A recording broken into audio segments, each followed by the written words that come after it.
오늘은 야외에 나와서 주말 농장이 왜 이렇게 망했는가를 보여드리겠습니다. 이분은 처음 제가 주말 농장 왔을 때 평수가 최소한 이렇게 한 600평이 되어 보여요. 이렇게 농사를 할아버지신데 농사를 손수 이렇게 뭡니까 우리가 그 밭을 갈구고 일구면서 이렇게 하시더만 결국은 이렇게 뭡니까 지금은 다 버려진 토지가 되겠죠. 이렇게 풀밭이 되어 버렸습니다. 사실 처음에 욕심내서 몇백 평 하다 보면 전문 농산꾼이 아니면 이렇게 텃밭을 잘 일굴 수가 없고 지속적으로 할 수가 없어요. 사실 노동력이라는 게 한계가 있고, 사실 또 이렇게 전문적으로 농사를 오래 하시는 분들은 트랙터부터 해서 농기구가 엄청나게 많습니다. 근데 이분은 왜 이렇게 망했느냐, 저렇게 비닐하우스도 했고요, 여러 가지 하시는데 농기구 하나 없이 손으로 처음 이렇게 해서 할머니하고 같이 하다 보니까 결국 골병만 와버렸죠.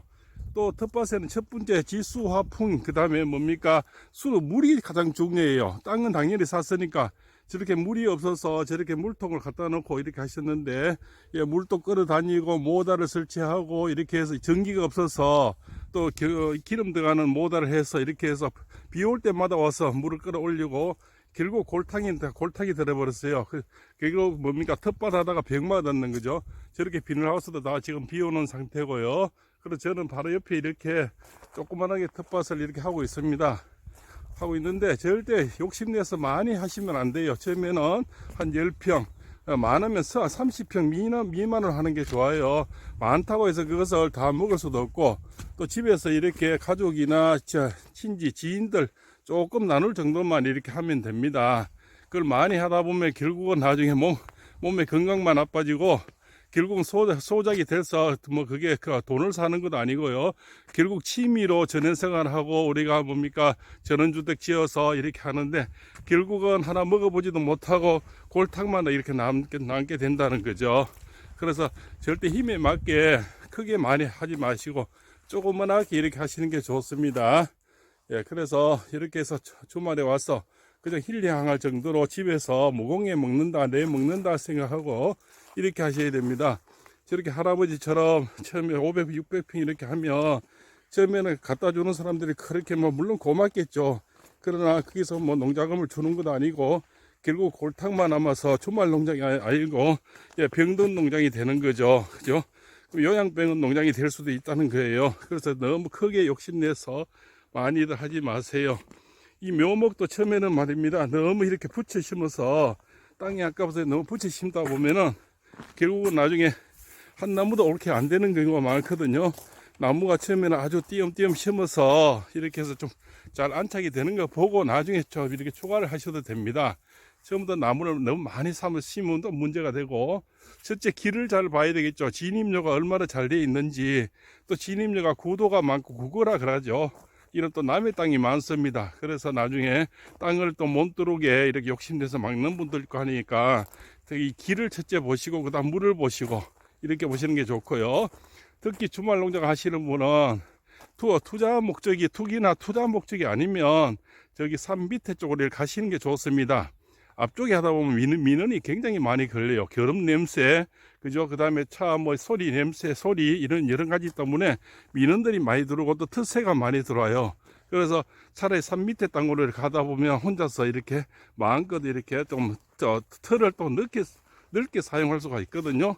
왜냐면 산 밑에는 구거가 많이 따라 붙어서 자기 땅보다도 좀 더 넓게 사용할 수가 있고 민원을 예방할 수가 있다는 거예요. 그래서 기왕이면은 투자 목적이 아니면 산 밑에 쪽으로 이렇게 가서 좀 넓게 사용할 수가 있고, 두릅나무라든가 매실나무라든가 이렇게 산 밑에 잘 자라는 것들을 이렇게 할 수가 있어요.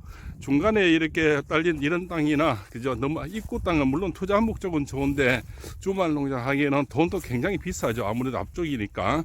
그래서 너무 비싼 돈을 들여서 주말 농장, 물론 돈이 많은 분들은 당연히 그래 하겠죠. 그리고 작은 돈으로 하시는 분은 산 밑에 쪽으로 산 땅을 구입해서 그냥 여가를 즐기고 조금 힐링하려고 주말 농장 하는 거잖아요. 가족 같이 와서 싱싱한 거 먹고 자연산 먹고, 그죠? 이렇게 좋은 공기 쉬었는데 투자 목적이 아니면 굳이 앞에 비싼 땅을 몇백만 원 주고 하는 주말 농장은 그거는 고급 농장이죠. 주말 농장이 아니고. 그래서 그런 걸 좀 삼가하시는 게 좋겠고요. 특히 진입률을 잘 보시고 또 물을 잘 보시고 이렇게 물을 끌어달라면 정말 힘듭니다. 그러죠. 그리고 또 절대 이렇게 할아버지처럼 몇백 평을 해서 너무 욕심내서 하다 보면 저런 비닐하우스도 다 돈 들어가는 거죠. 저런 것들이 다 이렇게 방치가 되고 저 앞에 보면 물통도 있습니다. 할아버지가 물을 끌어다닌다고 저 물통도 저렇게 결국 다 저게 돈 주고 산 거죠. 이렇게 다 버리게 된다는 겁니다. 그리고 주말 농장에는 꼭 저렇게 집을 짓지 마시고 너무 비싸게 요즘 컨테이너 저렇게 중고가 많이 나오거든요. 중고로 해서 처음에는 사용하시다가 나중에는 이동식 뭐 집이라든가 그죠? 옷에 그런 세컨하우스가 많이 있지 않습니까? 그렇게 지어서 하는 것도 괜찮고요. 처음부터 너무 무리하게 집을 지어서 덤벅 이렇게 하시는 건 좋지 않습니다. 그럼 주말 농장이 정말 이게 이제 고급 농장 되고 투자 농장이 될 수가 있거든요. 그래서 너무 처음에는 욕심을 버리고 말 그대로 주말 농장 힐링 그죠? 가족 먹는 채소, 자연산 채소 먹는 그죠? 무공해 채소 먹는다 이렇게 생각하면서 가볍게 이렇게 진입하는 게 좋습니다. 그래서 오늘은 주말 농장 이렇게 하시다가 망한 분에 이렇게 틀을 보여드리면 이렇게 하면 쫄딱 망합니다. 이렇게 망한 뿐만 아니고 이분은 골탕까지 얻었는 거죠. 그래서 결국 요양병은 신세를 지게 된다. 이렇게 말씀을 드리겠습니다. 자, 주물농장 하시는 분들 꼭 참고하시고요. 길을 보시고 물을 보시고 민원을 잘 보시고요. 중간에 끼어 있는 땅이라도 너무 있고 땅 비싼 거는 아주 부자가 아니시면 좀 삼가하시고 적당한 산 밑에 쪽으로 가시면 땅을 넓게 사용할 수도 있고 아주 참 산 밑에 잘 자라는 뭐 명이나물 그죠? 저런 뭐 돌복숭도 심을 수가 있고요. 그죠? 특히 두릅이 산 밑에 아주 잘 되죠. 두릅나무, 온나무 이런 거를 심을 수가 있는데 중간 땅은 그런 걸 좀 하기가 좀 힘들어요.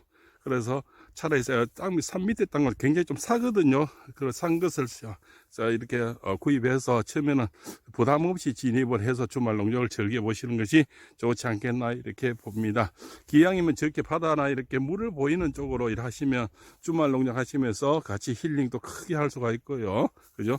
아주 또 오시는데도 재미난 볼거리도 상당히 많다. 이렇게 해서 이제 잘 되시면 나중에 전원주택을 지어대고 세컨하우스나 그죠? 또 이렇게 컨테이너 뭐 이동식 주택 요새 좋잖아요. 그런 걸 이렇게 하시면 됩니다. 자, 오늘은 주말 농장에 대해서 말씀 올렸습니다. 시청해 주셔서 고맙고요. 구독, 알림 주세요. 좋아해 주세요. 봄철에 나무 잘 심기를 보여드리겠습니다. 이렇게 삼으면 100% 나무가 다 삽니다. 땅을 넓게 파주고요. 넓게 파주고 묘목을 넣고 일단 흙을 조금 이렇게 나무가 쓸 정도로 조금 뿌려주고요. 이렇게 이래서 물을 듬뿍 넣어요. 듬뿍.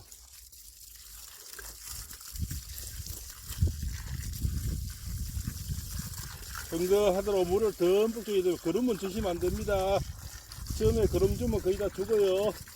물만 듬뿍 주고. 자, 이렇게 해서 다시 물을 주고 난 뒤에 일부 흙을 넣어서 흙을 죽을 만들어요. 죽을 이렇게 해서 죽을 만들어요. 이렇게 해서 죽을 만들어야 돼요. 흙이 이렇게 듬뿍 뿌리가 잠기도록 죽을 만들고 흔들어 주면은 나무 뿌리 사이사이로 이렇게